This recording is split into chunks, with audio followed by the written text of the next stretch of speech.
할렐루야. 주의 은혜와 사랑하심이 거룩한 예배 시간 여러분 참석한 여러분의 가정과 삶 가운데 충만히 있길 주님의 축복합니다. 애기 어디니? 신기야. 첫 예배를 나왔는데 애기가 안 보이는 것 같아서 오늘 신기 부부가 여진이가 이제 애기를 낳고 처음 예배를 나왔습니다. 건강을 회복할 수 있도록 자녀들을 위해서 기도해 주시면 참 좋겠습니다. 우리 경계인이라는 말을 제가 아주 오래전에 들었던 기억이 납니다. 경계인. 이 말의 의미는 오른쪽도 아니고 왼쪽도 아닌 중간선상에서 삶을 살아갈 때의 그러한 자의 삶의 모습을 이야기하고 있는 것이죠. 왜 제가 여러분 우리 인생이 경계인과 같을까라고 생각해 보니 매일같이 행복할 것 같았고 영원히 행복할 것 같았던 모든 우리들의 삶이 어느 순간인가 고통과 슬픔과 두려움과 불안의 순간을 맞이할 때가 있습니다. 영원히 행복하고 기쁠 것 같은 우리들의 인생에서 어느덧 두려움과 불행과 슬픔의 순간을 맞이하고 또 그러면 그 두려움과 불안과 그 고통이 영원할 것 같냐? 또 그렇지도 않습니다. 어느 순간인가 이 모든 감정이 사라지고 기쁘고 즐겁고 또 보람되며 또 희망을 말하는 순간이 옵니다. 그래서 우리의 삶은 계속해서 어둠과 밝음, 슬픔과 기쁨, 행복과 불행이라는 이 두 개의 서로 다른 영역을 왕래하면서 살아가고 있기에 어찌 보면 우리가 살고 있는 현재 이 시간의 모든 삶의 중심이 바로 경계인처럼 가운데에 있는 것은 아닐까 생각을 합니다. 장시간에 걸쳐서 우리가 평생 경험해 보지 못한 코로나19의 이 시대에 매일매일 하루의 삶이 누군가에는 전쟁터와 같다라고 고백을 합니다. 이 전쟁터와 같은 코로나19 이 팬데믹 시대에 매일같이 눈만 뜨면 고통과 두려움, 슬픔과 아픔이 마침내 마음속에 분노로까지 나오고 있다라고까지 고백을 하고 있는 시대가 바로 지금 오늘 우리가 살고 있는 이 시대가 아닐까 생각해 봅니다. 그러나 어떻습니까?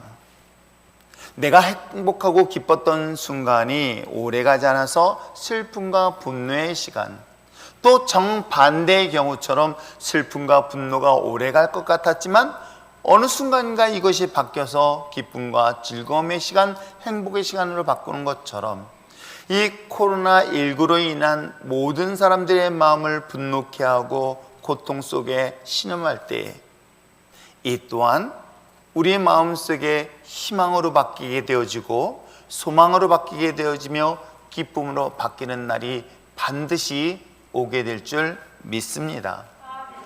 우리 인생에서 한번 행복이 끝까지 행복하다면 여러분 그것처럼 정말 이상적인 삶이 어디 있겠습니까? 그러나 현실은 그렇지 않지 않습니까? 정반대의 경우도 마찬가지인 거예요. 우리에게 있어서 고통과 슬픔이 영원할 것 같지만 영원하지 아니하고 그것이 잠시 바뀌어서 정반대의 기쁨과 소망을 갖는 것, 그것이 바로 우리들의 인생이 아닐까 합니다. 이제는 이 코로나19도 처음 우리가 경험하지 못했던 상황에서는 두려움이었고 그래서 어찌해야 될지 몰라 우왕좌왕했던 것 또한 사실이기도 합니다. 그러나 이런 환경과 상황 속에서도 조금씩 숨을 쉴 수 있으며 회복의 기미가 보이는 순간이 반드시 오게 될 줄 믿습니다. 그러한 가운데서 여러분의 삶이, 여러분의 인생이 잠시 동안 고통스럽다는 그 현실 앞에서 고통에 사로잡히는 인생이 아니라 고통을 극복하고 이겨내어서 마침내 진정한 기쁨과 자유의 순간을 곧 맞이할 것에 대한 희망과 꿈을 고백하며 나갈 수 있는 저와 여러분 되어지기를 주님으로 축복합니다.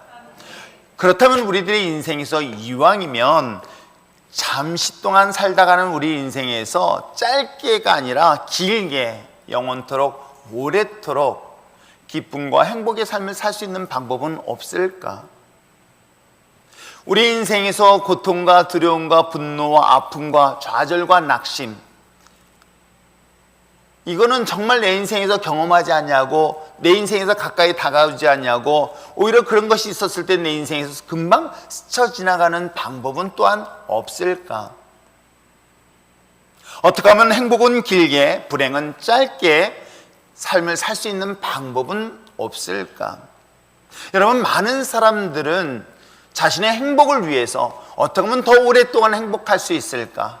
어떻게 하면 불행은 짧게 보낼까라는 그 고민과 문제를 해결하기 위하여 얼마나 부단한 노력과 수고와 헌신을 하고 있는지 모릅니다.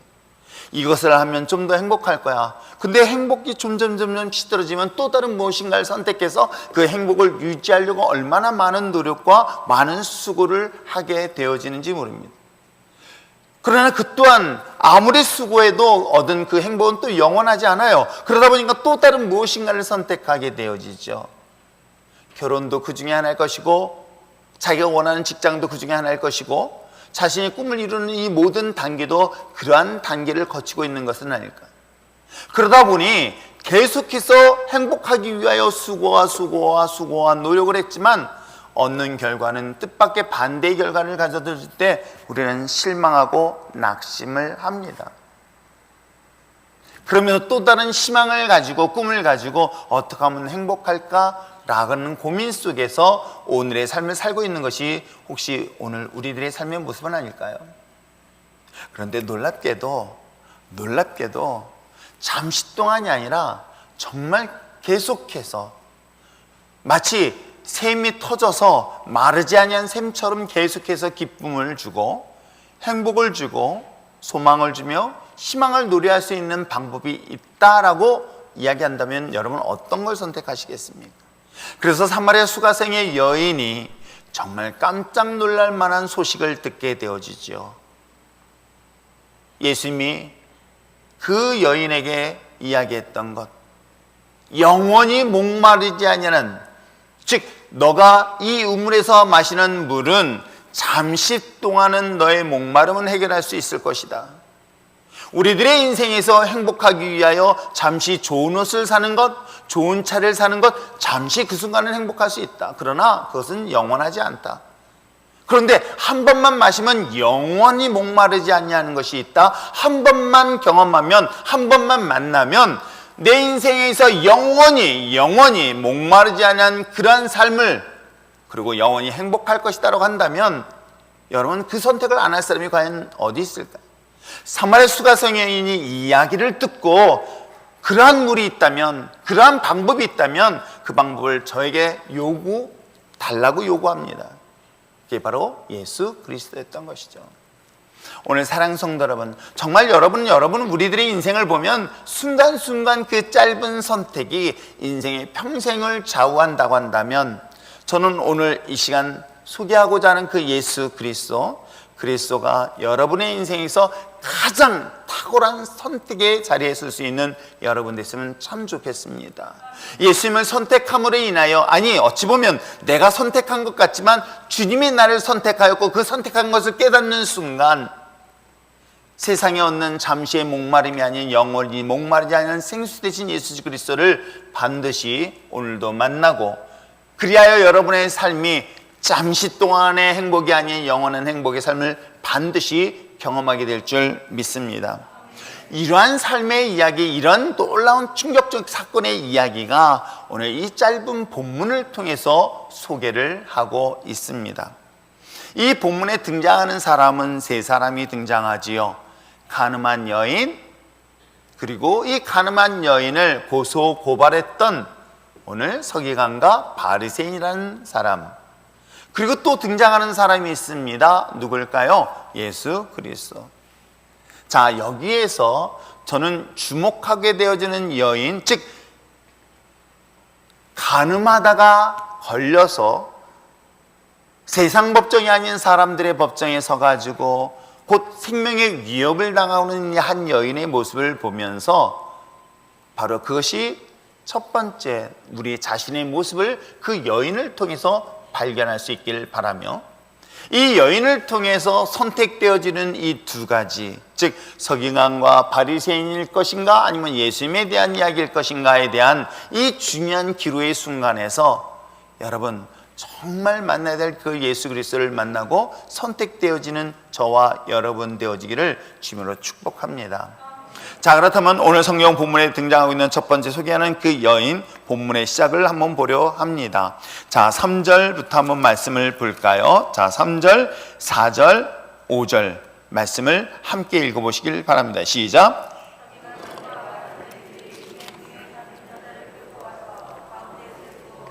예수께 말하되 선생이여 이 여자가 간음하다가 현장에서 잡혔나이다. 모세는 율법에 이러한 여자를 돌로 치라 명하였거니와 선생은 어떻게 말하겠습니까? 라고 이야기를 하고 있는 거예요. 이 여인이 무엇 때문에? 간음하다 걸렸습니다. 그것도 현장에서 걸렸다라고 잡혀서 오늘 이 자리에 섰습니다. 죄라는 것은 모든 사람, 죄라는 특징을 살펴보면 은밀하다라는 의미가 있어요. 그래서 죄라는 것은 사실 은밀하기 때문에 사람들의 눈에 쉽게 발각되지 않습니다. 물론 그것은 나중에 시간이 지나면 드러나게 되어지겠죠. 또 죄의 특징 중에 하나는 비밀스럽다는 거예요. 은밀하고 비밀스럽다. 특별히 오늘 성경 속에 소개하고 있는 간음이란 이 여인의 문제는 더더욱 비밀스럽고 더더욱 은밀할 수밖에 없는 그 죄를 드러내게 된 사건을 소개하고 있습니다.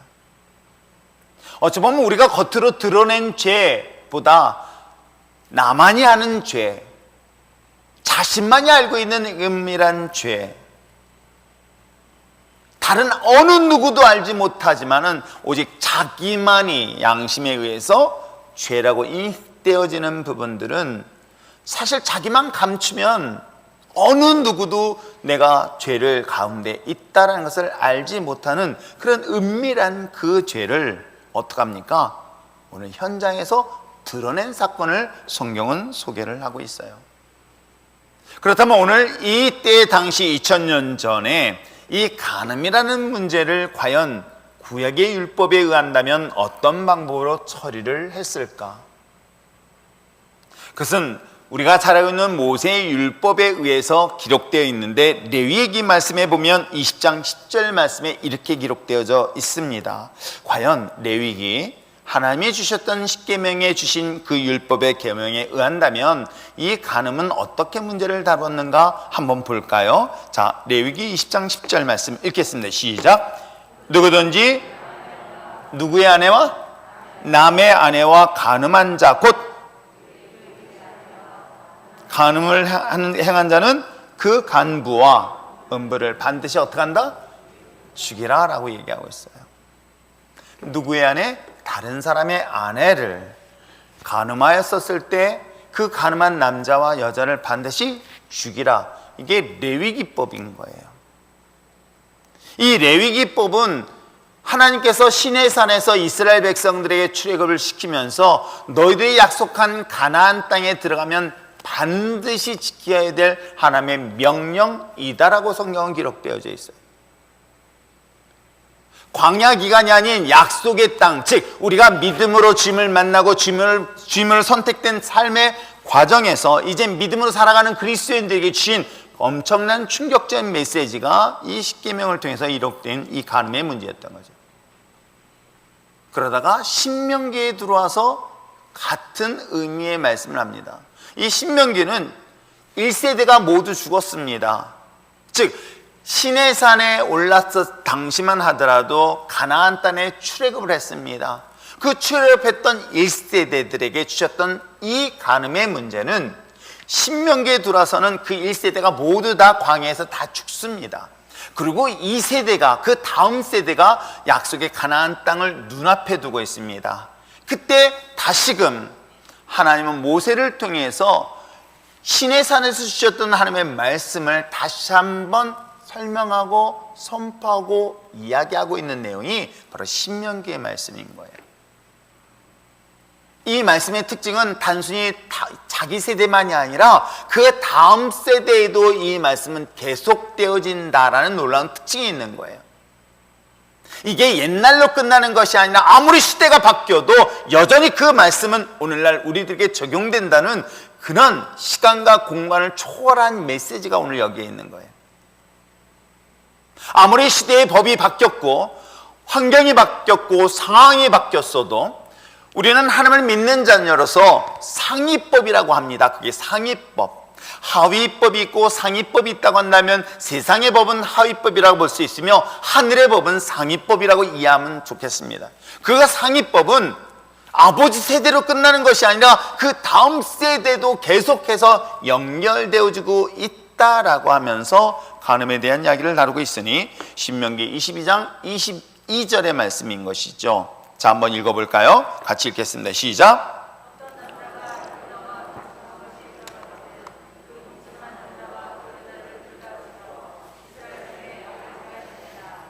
어떤 남자가 다른 남자의 아내와 동침한 것이 드러나거든 그 동침한 남자와 그 여자를 돌로 죽이라 라는 것이 이스라엘에게 악을 제거하는 법이다라고 신명기에서도 또한 다시 한번 이야기를 합니다. 자, 이 근거에 의해서 이 여인은 유부녀예요. 남의 아내였던 거예요. 남의 아내였던 이 여인이 간음하다 현장에서 붙잡혔습니다. 그러면 이 여인에게 맞이할 수 있는 유일한, 이 여인에게 처할 수 있는 유일한, 그리고 이 여인이 선택할 수 있는 유일한 것은 뭐예요? 아무것도 없어요. 죽음 외에는. 마치 사형당해야 될 현장에 잡혀 있는 것이죠. 이 말씀을 묵상하면서 순간 난을 봅니다. 그래, 다행히 나는 여자가 아니구나. 이 썰렁함을 어떻게 이해해야 될지. 여러분, 이 문제는요, 지금도 우리가 잘 아는 아프가니스탄에 의해서 탈레반이 그 아프가니스탄을 점령되었고, 그래서 무슬림법을 다시 한번 강화시키게 됐을 때 여자의 인권에 대한 얘기들 굉장히 다루고 있는 이야기들이기도 합니다. 남자는 괜찮고 여자는 안 된다라는 논리는 특히 무슬림법은 더 강력합니다. 그래서 여자의 인권이라는 자체를 인정하지 않아요. 성경을 오해하는 부분이 이런 부분들이 종종 있거든요. 그런데 어찌됐건 간에 이 여인의 경우 분명히 이런 처형 현장에 있었을 때의 말씀을 보면서 그래도 나는 하면서 내 스스로를 딱 보면서 그래도 위로하려고 하는 순간 바울이 저에게 주신 말씀을 깨닫게 되는 거예요. 로마서 3장 23절 말씀에 바울은 이렇게 이야기하고 있습니다. 모든 사람은 죄를 범했다. 누가 죄를 범한 게 아니라 모든 사람이 죄 가운데 있다는 거예요. 모든 사람이 죄를 범했다라고 확정짓고 있는 거예요.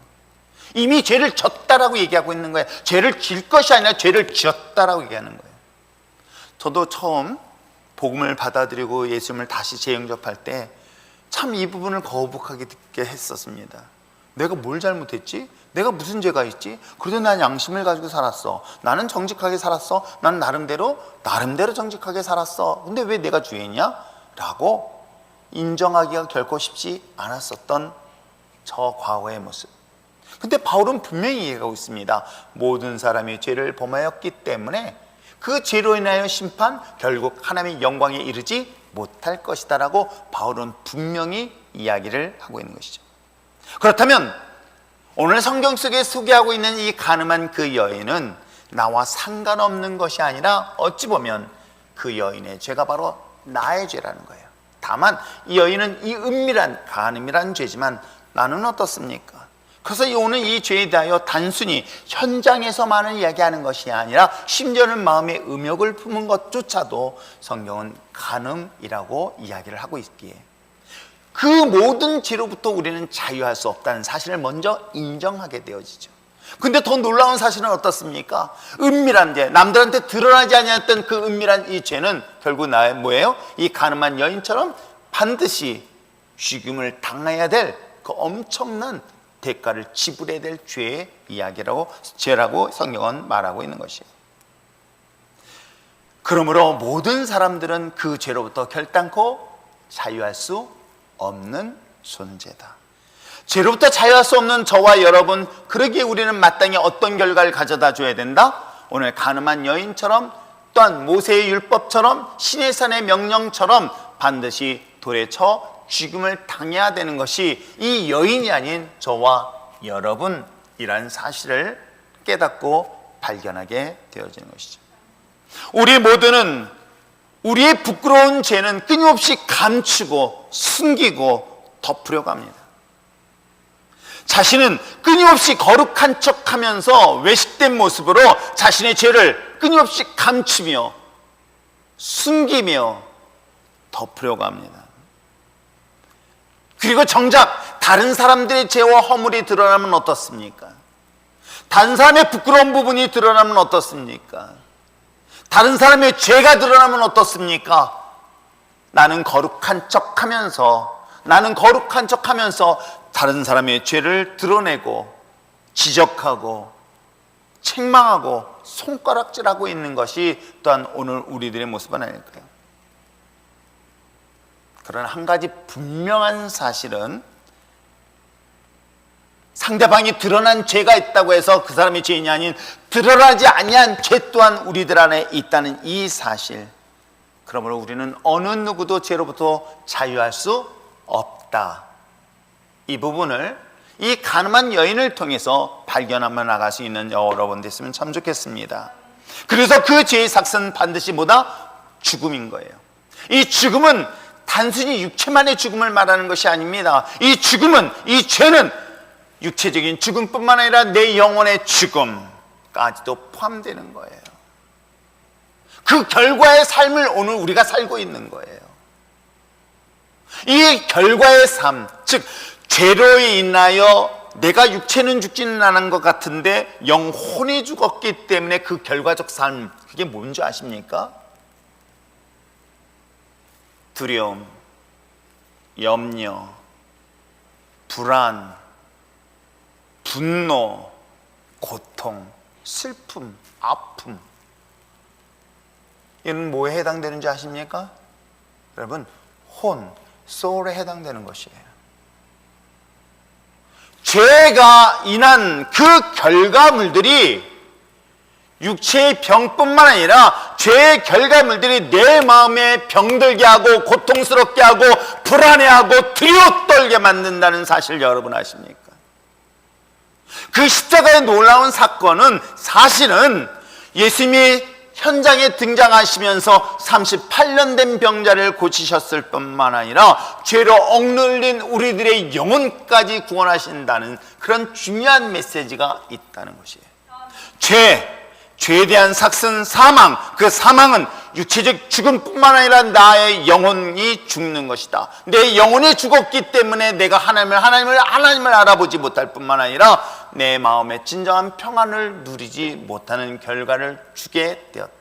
이게 결과물들인 거예요. 이건 어느 누구도 부정할 수 없게 되어집니다.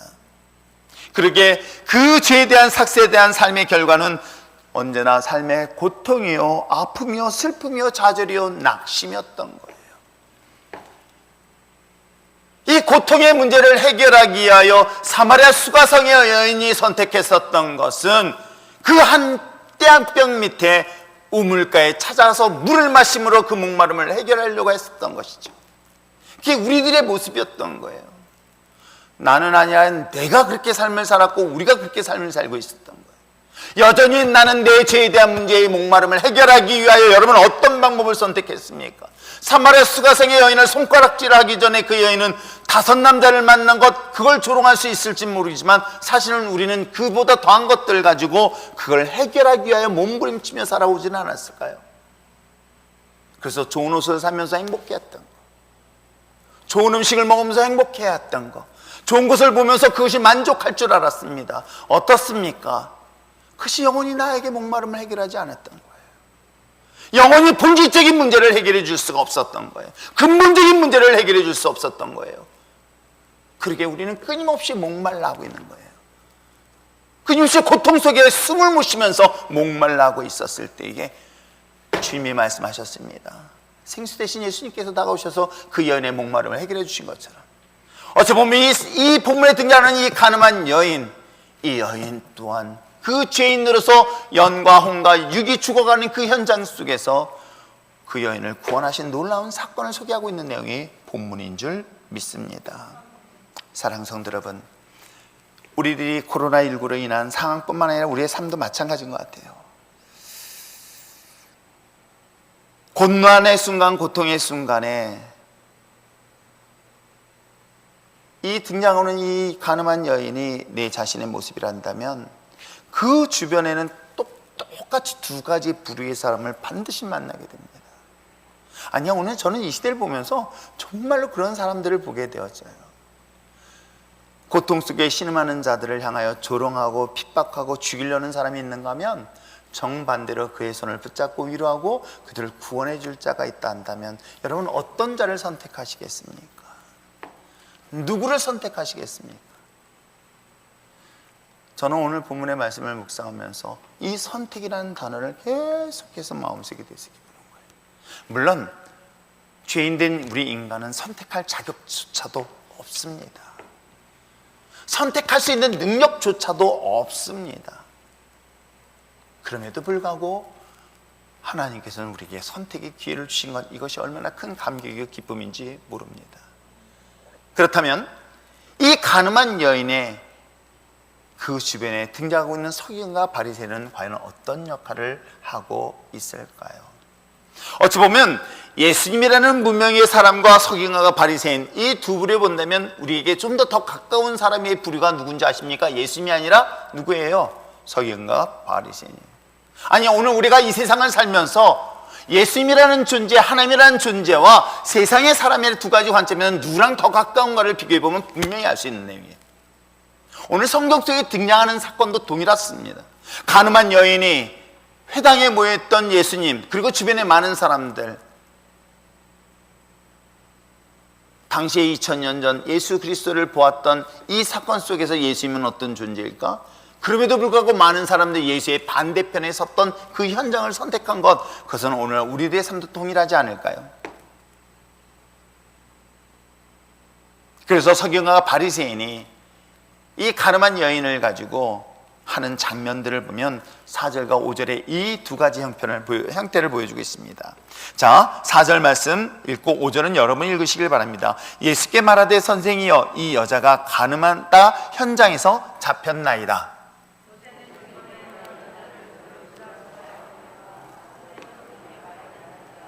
어떻게 해요? 이 여인이 가늠하다 현장에 잡혔습니다 라고 공개적인 자리에, 왜요? 우리가 1절 말씀의 시작이 이렇게 되어지죠. 예수는 감난산에 가시니라 아침에 다시 성전으로 들어가시니 백성이 다 나온지라 라고 얘기했어요. 어디에 있는 거예요? 성전이에요. 회당 문화예요. 그러니까 오늘날 우리가 성전이라고 한다면 교회 공간 아니라 이렇게 생각하시면 됩니다. 그냥 거기는 모든 회의, 일반적인 지역사회에서의 회의뿐만 아니라 모든 문화, 모든 것들의 모임을 이 회당 문화를 중심으로서 이루어집니다. 그 회당 문화의 중심에 모여있는 곳에서 말씀도 가르치고 또 예배도 드리고 교제도 나누고 이런 것으로 이해하시면 되는데, 그곳에 지금 어떤 일이 일어납니까? 서기관과 바리새인이 은밀하게 죄를 범했던 여인을 데리고 공개적인 자리에 세워버리는 거예요. 이 여인이 이런 죄를 졌습니다 라고 얘기하고 있습니다. 이 죄를 드러내는 것뿐만 아니라 이것을 통해서 또한 어떻게 해요? 이 여인이 모세의 율법에 의한다면 죽여야 되는데 과연 선생님 당신은 어떻게 해야 되겠습니까? 라고 시험을 하는 장면이 나와요. 물론 이 시험을 하는 장면에는 몇 가지 이유가 있었던 거예요. 첫 번째, 사실은 새로운 변화, 새로운 것들을 받아들인다는 것은 내가 마음의 문을 열지 않냐고는 받아들이기 사실은 굉장히 쉽지 않습니다.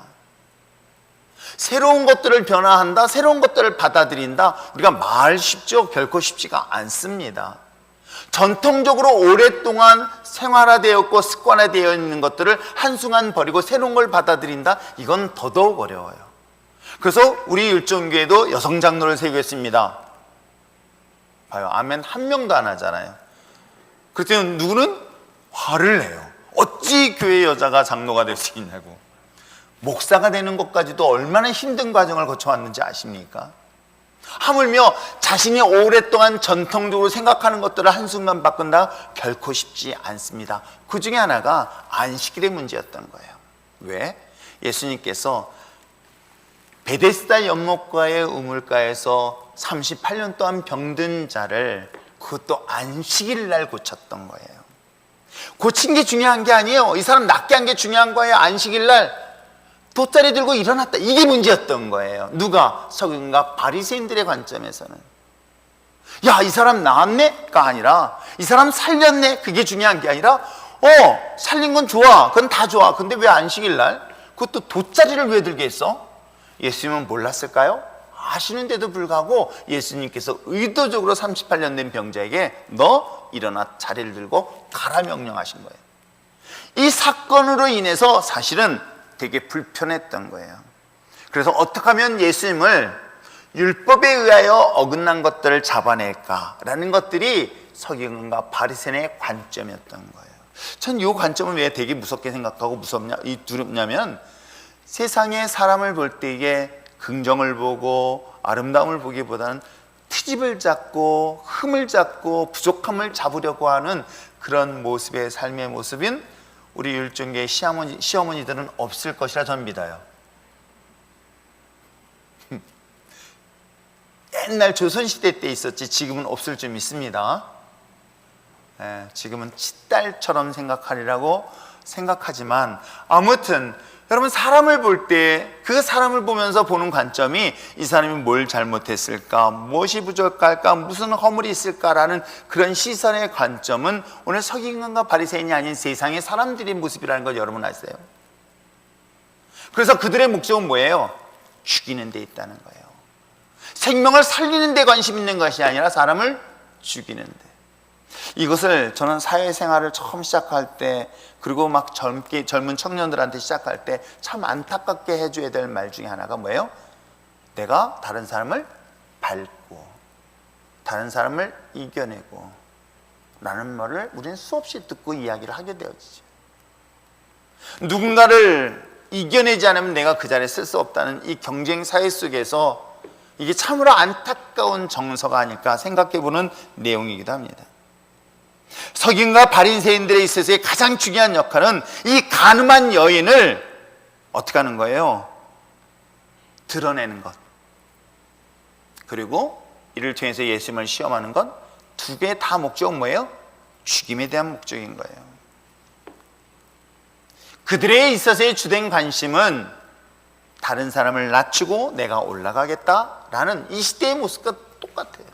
저는 참으로 안타까운 것은 다른 사람을 누르고 다른 사람을 비판하고 다른 사람을 손가락질해야지 자기가 올라간다 생각하는 이 문화를 어떻게 바꿀 수 있을까를 참 고민하고 있는 사람 중에 한 사람인 거예요. 경쟁사회 속에서예요. 경쟁을 하기 위해서라면 다른 사람을 밟고 다른 사람을 무시하고 다른 사람을 짓밟아야 내가 올라가겠다라는 이런 비정상적인 모습은 오늘 서기관과 바리새인의 모습 속에서 동일하게 등장하고 있는데 놀랍게도 우리는 그 현장에 살고 있는 거예요. 아닌 사람이 있나요? 우리는 그 현장에 살고 있어요. 우리는 그 집단 속에 살고 있습니다. 정작 본인도 서기관과 바리새인 같은 삶의 선택을 하게 될 것입니다. 목회자의 세상도 다를 것 하나도 없어요. 죄인된 우리가 우리에 속해 있는 서기관과 바리새인의 삶의 선택을 자연스럽게 닮아가고 따라가고 있는 것. 물론 그들은 정의와 공의를 외합니다. 그러나 정의와 공의, 정직과 또한 하나님의 주신 법을 지키겠다 하면서도 정작 그 목적은 뭐예요? 생명을 죽이는 데 있다는 거예요.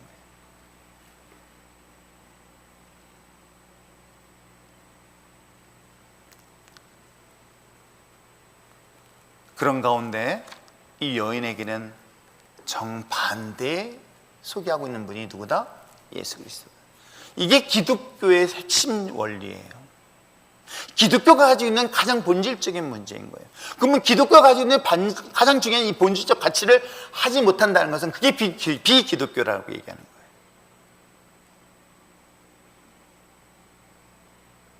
거예요. 예수님을 얘기하면서 예수님의 십자가를 말하면서 놀랍게도 서기관과 바리새인의 세상 그룹에 속할 수 있다 없다? 있다.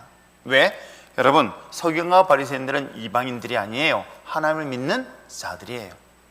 하나님을 믿는 자는 그들의 입술에서 나오는 정의와 공의는 사람을 살리는 게 아니라 사람을 죽이는 것으로 모든 것에 포커스를 맞춰 있다고 한다면, 진정 예수님이 이 땅에 오신 이유, 궁극적으로 오신 이유, 우리가 예수를 믿어야 되는 이유, 그리고 믿음으로 말미암아 그리스도인이 어떻게 삶을 살아야 되는 이유가 있다고 한다면, 진정 복음의 핵심 가치인 이 본문을 통해서 발견할 수 있는 여러분 됐으면 참 좋겠습니다. 자, 오늘 본문에 소개하고 있는 예수님은 어떤 분일까? 예수님 그 여인에게 심판하시함이 아니라 구원을 주셨다는 사실을 분명히 이야기를 하고 있습니다. 기독교의 핵심 원리는 심판이 목적이 아니에요. 구원의 목적인 거예요. 주님의 십자가의 능력은 우리를 심판하시겠다가 아니라 우리를 버리겠다는 것이 아니라 우리를 구원하시겠다는 메시지인 거예요. 여러분, 저는 하필이면 구약은 왜 이렇게 양이 많아? 성경도 보세요. 성경에서 구약하고 신약 보면요, 신약은 요만큼밖에 해요. 요만큼. 나머지 이만큼이 구약인 거야. 구약이 읽기가 쉬워요? 신약이 읽기 쉬워요? 그래서 신약이 읽기가 쉬워요. 근데 구약은 어떤 내용인 줄 아십니까? 하나님이 계속 말씀하세요. 그러니까 구약의 내용은 보면 무섭다고 얘기해요. 하나님 심판한다? 내가 너를 버릴 것이다. 버릴 것이다. 버릴 것이다. 그래서 못 버리는 얘기예요. 못 버리는 얘기. 하나님이 심판하시기 위해서 우리를 부르신 것이 아니라 하나님 우리를 구원하시기 위해서 우리를 계속 부르시고 있는 이야기가 구약의 메시지인 거예요.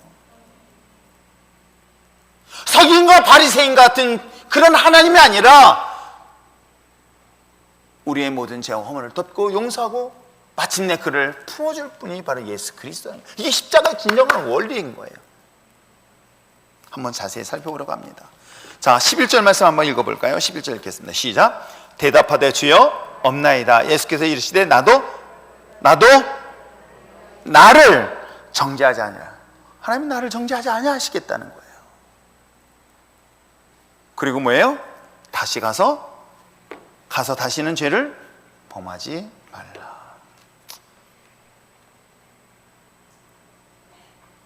제가 사형 판정을 받을 수 있는 엄청난 죄를 지고 법정에 섰습니다. 저를 판단한 재판관이 그렇게 얘기를 하는 거예요. 내가 너를 정죄하지 않겠다. 내가 너를 재판하지 않겠다. 그 대신 가서 다시는 죄를 짓지 마라 라고 만약에 법정에서 제가 그런 판정을 받았다면 그 감격과 기쁨은 여러분 상상할 수 있을까요? 그게 예수님이 계신 거예요. 여인의 주변의 모든 사람들은 이 여인의 죄 때문에 죽여야 된다고 소리를 지르면서 돌을 들었던 거예요. 그들이 잘못이 있었기 때문에 그 은밀한 죄, 자신만이 알고 있는 그 은밀한 죄를 드러내서 공개적으로 사람들한테 공개합니다. 그리고 그를 죽이라고 외칩니다. 그래서 마침내 돌을 들려. 그러나 예수님은 정반대, 정죄하지 않겠다. 다시는 죄를 지지 말 것을 하나님 다시금 이 여인에게 기회를 주신 분이 누구다? 예수 그리스도다. 근데 그 기회는 한 번이 아니에요.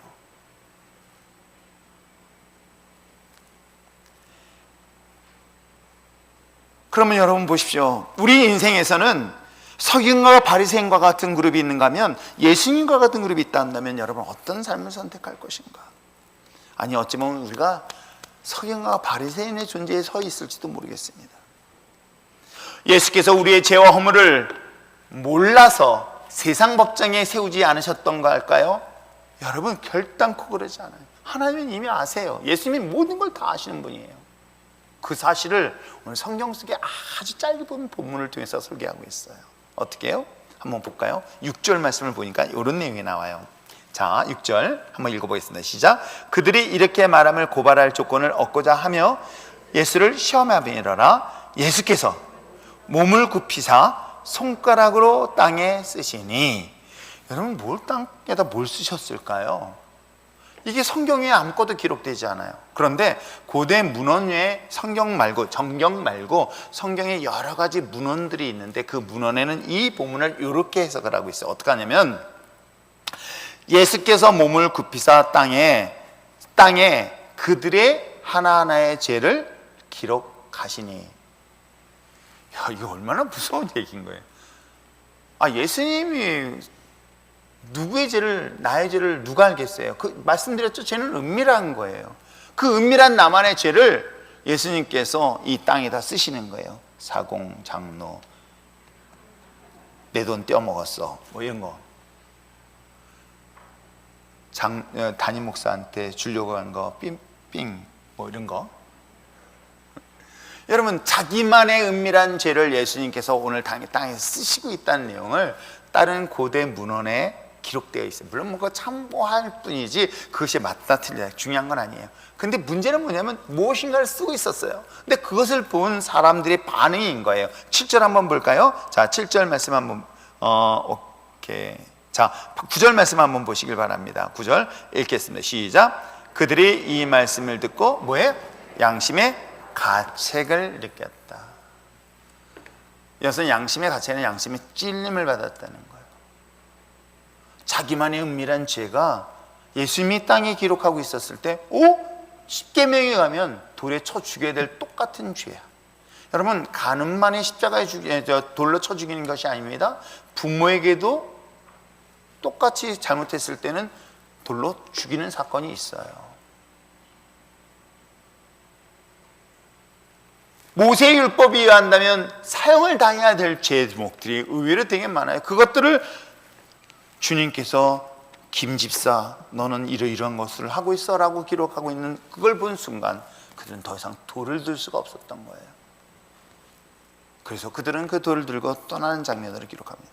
여러분, 세상 서기관과 바리새인의 존재는 끊임없이 죄에 대하여 고소하고 고발합니다. 그러나 주님은 이미 다 알고 계십니다.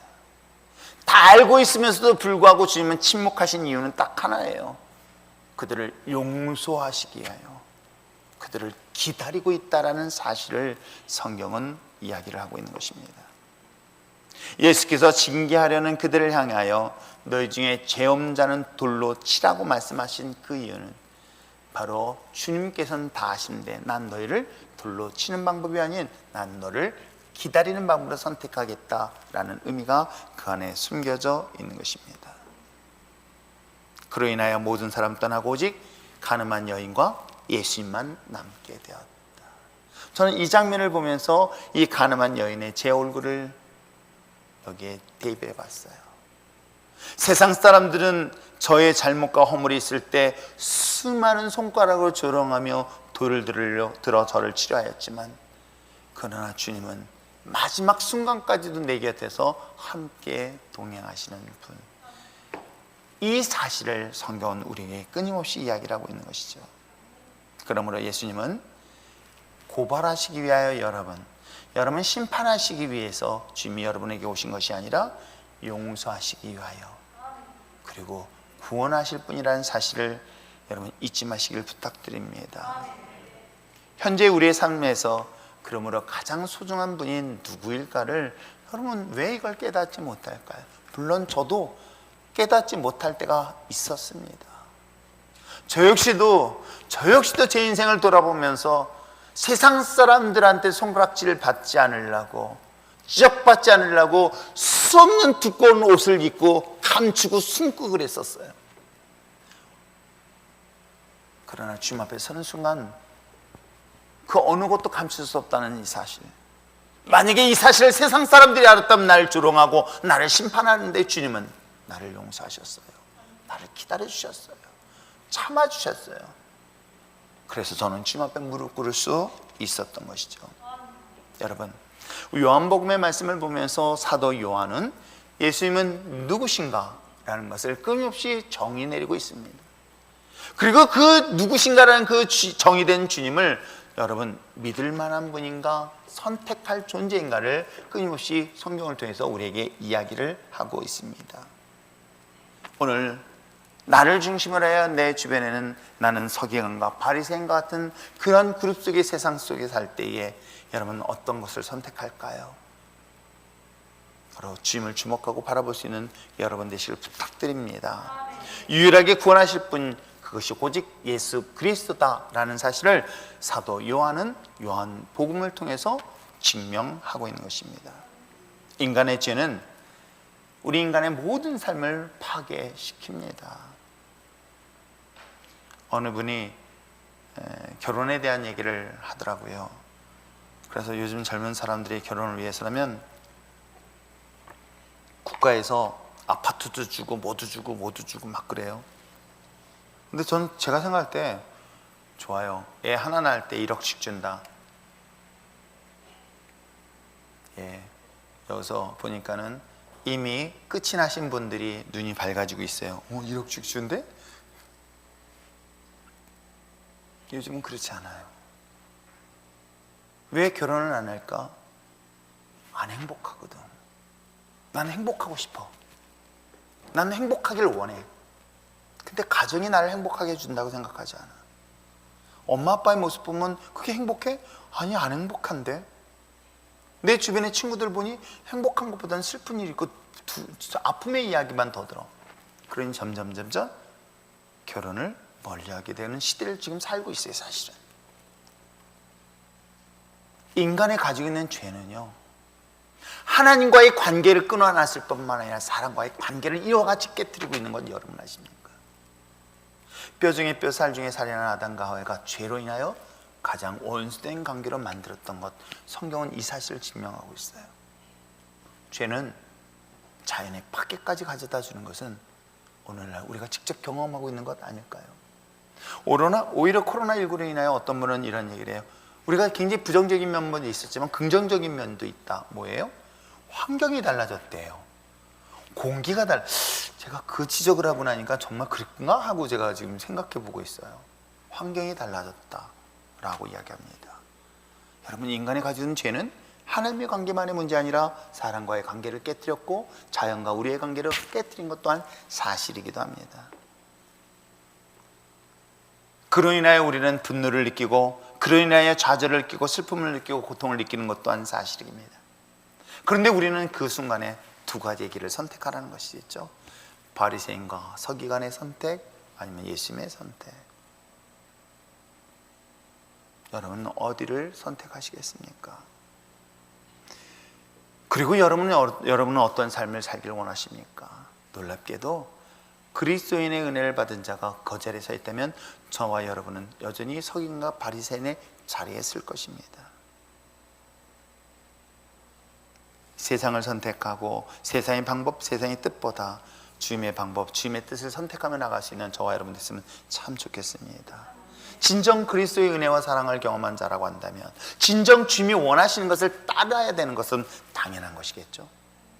정말 주님을 사랑한다면, 주님을 믿는다면, 진짜 리얼 크리스천, 정말 진짜 기독교인이라고 한다면 그리스도인답게 살아가는데 주님이 기뻐하는 것을 선택하는 것은 당연한 것 아닐까요? 그렇다면 오늘 성경은 예수님은 어떻게 하셨습니까? 먼저 자신의 죄임을 깨닫길 원하세요. 내가 심판받아 마땅할 존재라는 사실을 깨닫길 원하세요. 그리고 이 문제를 해결해 주실 분은 누구다? 오직 예수 그리스도라는 사실을 알길 원하세요. 그래서 나에게 생명을 얻었다 한다면 이제는 우리가 어떻게 해요? 내게 생명을 얻었다는 것은 마땅히 십자가에 죽어야 돼, 마땅히 돌에 맞아 죽어야 될 나를 주님은 더 이상 나를 정죄하지 아니하겠다라는 용서를 받은 우리들의 삶이라고 한다면, 진짜 기독교인이라면 어떻게 할까요? 그 받은 사랑에 감사해서 용서하는 자의 삶을 사는 건 당연한 것 아닐까요? 이 사랑을 받은 자가 용서하지 못한다? 여러분, 놀랍게도 그래서 성경은 이야기해요. 1만 달란트를 탕감받은 자와 100데나리에 대한 탕감받은 자에 대한 이야기를 하고 있는 거예요. 내가 이미 용서를 받았다고 한다면, 내가 이미 용서함을 받았다면 당연히 다른 사람의 죄와 허물을 용서하는 것이 그리스도인 교회가 해야 될 마땅한 것이겠죠. 다른 사람의 잘못을 지적하고 다른 사람의 허물을 드러내는 것이 아니라 그 사람의 허물을 알면서도 기다려줄 수 있는 교회 공동체, 그것이 진정 주님이 원하시는 십자가의 거룩한 교회 모습이라고 저는 확신합니다. 죄인 된 간음한 여인을 죽이지 아니하시고 그를 깨닫게 하게 하시고 용서하셨고, 그 용서하심을 통하여 생명을 주셨다고 한다면 그 생명을 받은 저와 여러분은 어떻게 삶을 살아야 될까요? 서기관과 같은, 바리새인 같은 삶을 살까요? 아니면 예수님을 따르는 삶을 살까요? 되게 쉽습니다, 답이. 그래서 진짜 기독교인, 진짜 교회, 진짜 크리스찬을 여전히 주님은 찾고 있는 거예요. 용서, 끊임없는 용서, 그리고 생명을 살리는데 저는 우리 율전교회 공동체가 됐으면 참 좋겠습니다. 비난하는 건 쉬워요. 손가락질하는 것 또한 쉬워요. 그럼에도 불구하고 복음의 본질 앞에 서므로 인해서 이제는 용서와 사랑, 더 나아가서 주님의 십자가의 생명을 전할 수 있는 우리 율전의 신앙 공동체가 되어졌으면 참 좋겠습니다. 그러기 위해서 우리가 선택할 것은 무엇일까? 주님 앞에 나오십시오. 기도의 자리, 예배의 자리, 오늘 주신 사명의 자리에 나오시길 바랍니다. 이 은혜를 가지고 세상에 나가서 하나님의 생명을 나누며 전할 수 있는 진짜 그리스도인, 진짜 리얼 크리스찬이 목사로서 되어지길 저는 소망합니다. 물론 저 자신도 그러한 진짜 목사 되기 위해서 주님의 십자가를 주목하고 가듯 우리 율전의 신앙 공동체 그러한 모습을 갔으면 참 좋겠습니다. 근데 좀 가끔 그런 못된 생각이 들 때가 있어요. 하나님, 이 사람의 죄를 용서해 주세요 라고 하려다 보니까 진짜 용서해 줄 거에 대한 확신이 오거든. 근데 정말 화가 나는 거야. 그러면 어떻게 기도하는지 아십니까? 하나님, 일단 때려주고 용서해 주세요. 한 대 때려주고 그러면 내 용서하면 되지 않습니까? 라고 하는데 그것 또한 하나님이 원하지 않으세요. 해보면 그냥 용서해 주라. 내가 널 용서하지 않았니? 너 다리 몽둥이 부러져야 될 상황에서 다리 몽둥이 부러뜨리지 않냐고 내가 너를 그냥 구원해 주지 않았니? 이런 구원의 은혜를 받은 믿음의 자녀들, 그런 사랑을 받은 우리 신앙의 공동체, 여러분 어떻습니까? 그들이 모인 저와 여러분이라면 누구의 죄를 지적하기보단 용서하고 사랑하고 허물을 덮어주는 이런 교회 공동체의 모습들이 되어지고, 이런 교회와 이 지역사회를 이와 같은 모습으로 섬긴다면 전 제가 꿈꾸고 있는 교회, 거룩한 하나님의 나라는 이런 모습에서 반드시 완성되게 될 줄 믿습니다. 아무리 세상이 악하고 할지라도 저는 이런 꿈을 꾸고 노예를 섬기고 교회를 섬기고 또 이 나라 이 민족을 섬길 것입니다. 그래서 우리 율전교회 정말 주님이 부셨던 용서와 그리고 생명을 살리는 사랑의 공동체의 삶이 저와 여러분이 되어서 그 사랑을 나누며 그곳에서 영원한 행복과 기쁨을 누리며 나갈 수 있는 저와 여러분 되시길 주님으로 축복합니다. 기도하겠습니다. 이 시간 말씀을 생각하시면서 기도하길 원합니다. 주님, 오늘 주님의 십자가의 은혜 속에서 가늠한 여인, 바로 그것이 나였습니다. 마땅히 죽어 마땅할 나를 주님은 나를 정죄하지 않았습니다. 징계하지 않았습니다. 그냥 용서해 줬습니다. 아무 조건 없이 용서해 줬습니다. 오늘 그 십자가의 은혜로 말미암아 이젠 그 십자가의 사랑을 나눌 수 있는 자 되게 하여 주시옵소서. 다른 사람의 모든 허물을 덮고 용서하며 하나님 그를 위하여 기도하며 나갈 수 있는 거룩한 주의 백성들 되게 하여 주시옵소서. 다 주님 앞에 말씀을 묵상하며 결단하며 기도하기를 원합니다.